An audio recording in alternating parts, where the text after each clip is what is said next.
The Helsinki Savate Open was one of the key events in my path to becoming a world champion. I just got back from this year's event a few days ago. I want to show you how it went, what you can expect from it, and why you should do it next year. And by the end of this video, I'll be making you a genuine offer to train you for it. Savate is a sport, and this is a sporting competition. Beyond fitness training, beyond its history, Savate is something that two people do together, not just talk about it.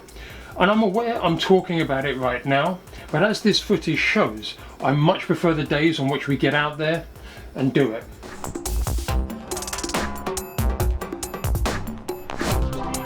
Sport is made of people who come together to compete.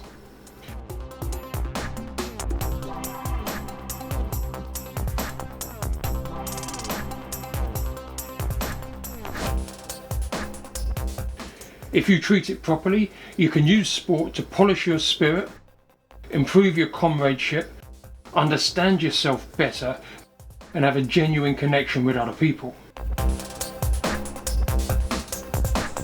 You prepare, you try your best, and you let the scorecard tell you how you did. That requires honesty. That's why we pay our respects to our opponents every time we get into the ring, and that's why we tell everybody who goes they did well, because we know it takes courage.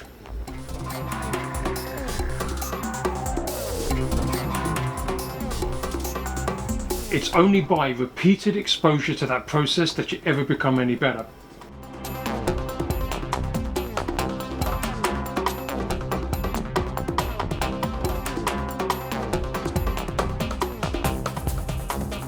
An event gives you a deadline and a reason.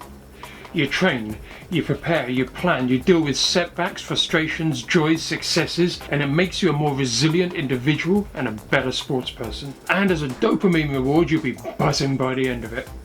I just got back a few days ago, so it's fresh in my mind, but I've lost count of the fighters who you never would have pegged as an international competitor, who dared, who prepared, who got in there and said to me afterwards, "When's the next one?"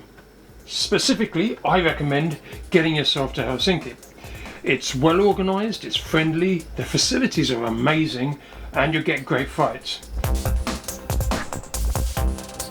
There are other open events all over the place, Budapest, Paris, Plovdiv, all sorts of places I can't mention quickly. The point is, you get out there, you see a city, you meet people, and you do the sport. I used to do every Savate Open I could find. Doing these events frequently means you prepare your training plan, you set your mind, you know your warm-up, your fight day tactics. If you do these events frequently, it gives you a chance to play, to try things out, and if they don't work, we try it differently in a month or two. That's the only way you're going to get better at this. If you leave it too long between events, you forget your emotional response to the last one, and you've got no way of improving. 2 years after making that pledge to myself, I became world champion. I believe if you get in the ring often enough, it can happen. The obvious secret is trial and error, and your best weapon in that battle is repetition. If you've gotten this far, genuine offer. If you want to go to a Savate Open event, make contact with me and I'll help get you there. I was in the corner, or I coached all of the people in the clips you've been watching. The person in this fight prepared entirely online from her home country and came away with a medal. You can too. It could be Helsinki, could be anywhere else, right where you want to go in the comments, and we'll work it out. I want to open up your chance to see and do a real Savate tournament. You never know what you are made of until you try. And to do that, you have to be there. I'm still injured after cracking my ankle in my world final last year, so that's why you didn't see me in any of those clips. But if you've got a minute spare and you want to watch my highlights, you can do it here.